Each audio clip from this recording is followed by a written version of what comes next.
नमस्कार, मी रवी कुमार. जवाब तो आपको देना होगा बोल सरकार या सदरात 85व्या खास एपिसोड मध्ये आपलं स्वागत. कशा आहात आपण? मजेत ना? मजेत राहा, हिट राहा, फिट राहा आणि हो, आरोग्याची काळजी घ्या.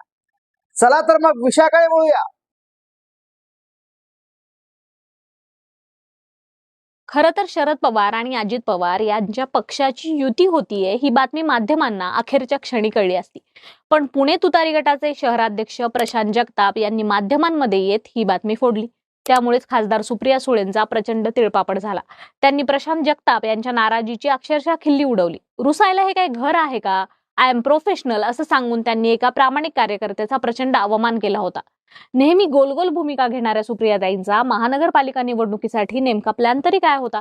कार्यकर्त्यांच्या ह्या निवडणुका आहेत असं म्हणून स्वतःला नामानिराळा ठेवण्याचा प्रयत्न सुप्रिया सुळे करत होत्या का, हेच आपण या व्हिडिओच्या माध्यमातून पाहूयात. अनेक जण सांगतात शरद पवारांचं राजकारण कोणाला कळणार नाही. कसं कळणार? कारण शरद पवार इतक्या पलट्या मारतात की खुद्द त्यांची लेक आणि पुतण्याला देखील कित्येकदा तोंडावर पडावं लागलेलं आहे. पवारांनी आपल्या वाढदिवसाचं निमित्त करून राज्यसभेत निवृत्त होणाऱ्या खासदारांसाठी एक पार्टी ठेवली. या पार्टीला हजर कोण? तर अजित पवार, उद्योगपती गौतम अदानी. ते हेच अदानी आहेत जेव्हा जेव्हा ते शरद पवारांना भेटतात तेव्हा तेव्हा राजकारणात मोठा भूकंप येतो. 2022 मध्ये अदानी शरद पवारांच्या बारामतीत आले होते. त्यानंतर 2च दिवसांनी उद्धव ठाकरेंचं सरकार कोसळलं. आताही तोच प्रकार झाला. अदानी, शरद पवार आणि अजित पवार भेटले आणि पुण्यात दोन्ही राष्ट्रवादी एकत्र आल्याचं पाहायला मिळालं. त्यापूर्वी सुप्रिया सुळे केंद्रीय मंत्री अमित शहा यांना दिल्लीत भेटल्या. त्या भेटीत त्यांनी शरद पवारांच्या नेतृत्वाखालील राष्ट्रवादीला एनडीएत सहभागी व्हायचं असल्याची इच्छा व्यक्त केली.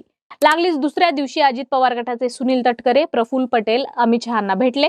शहांनी त्यांना शरद पवारांबरोबर युती करण्यास सांगितलं. त्यानुसार पुण्यात दोन्ही पवारांच्या राष्ट्रवादीची बैठक बसली. पण हे सगळं करायचं तर आपल्यावर नाव येऊ नये किंवा शरद पवारांच्या पुरोगामीपणाला धक्का लागू नये म्हणून गुपचूप खेळ सुरू होता. स्थानिकच्या निवडणुका या कार्यकर्त्यांच्या असतात. कार्यकर्त्यांना कोणाशी युती करायची किंवा करायची नाही याचं पूर्णपणे स्वातंत्र्य असतं असं म्हणून त्यांना हा विषय स्थानिक कार्यकर्त्यांवर ढकलायचा होता. पण पुणे शहराचे तुतारी गटाचे शहराध्यक्ष असलेले प्रशांत जगताप समोर आले आणि त्यांनी हा डावच मला मान्य नसल्याचं सांगितलं. शरद पवार आणि सुप्रिया सुळेंना त्यांनी हे सरळ सांगून टाकल्यानं आणि ते तेवढ्यावरच न थांबता माध्यमांसमोर येऊन त्यांनी ही बातमी दिल्यानं सुप्रिया सुळे यांचं संपूर्ण डावच फसल्याचं सांगितलं जात आहे.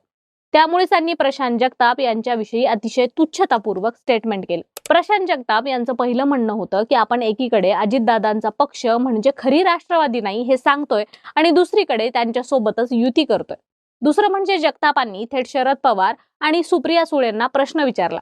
ते म्हणाले जर अजितदादा केंद्रात आणि राज्यात भाजप सोबतच्या सत्तेतून बाहेर पडले तर आपण अजितदादांना चुकला म्हणून माफ करू, पण भाजप सोबत सत्तेत असलेल्यांबरोबर आपण युती करू शकत नाहीत.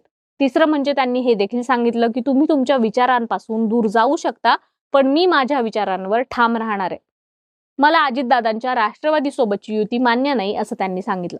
त्यांच्या या प्रकाराने सुप्रिया सुळेंचं सगळं मुसळ केरात गेलं असं सांगण्यात येत आहे. म्हणजे दोन्ही राष्ट्रवादीच्या युतीचा निर्णय स्थानिक पातळीवरील कार्यकर्त्यांनी घेतलाय, त्यात आमचा काही रोल नाही असं त्यांना सांगायचं होतं. आता प्रश्न येतो स्थानिक कार्यकर्ता म्हणजे कोण? तर साहजिकच पुणे महानगरपालिकेची निवडणूक असेल तर तिथला शहराध्यक्ष. म्हणून हे सगळं प्रशांत जगताप यांच्याकडे सोपवून त्यांना युतीचा निर्णय घ्यायला लावायचा होता. पण प्रशांत जगतापांनी तसं होऊ दिलं नाही. बाकी प्रशांत जगताप यांच्या भूमिकेबद्दल तुमचं मत काय? सुप्रिया सुळे यांची भूमिका बरोबर की चूक हे आम्हाला कमेंट करून नक्की सांगा.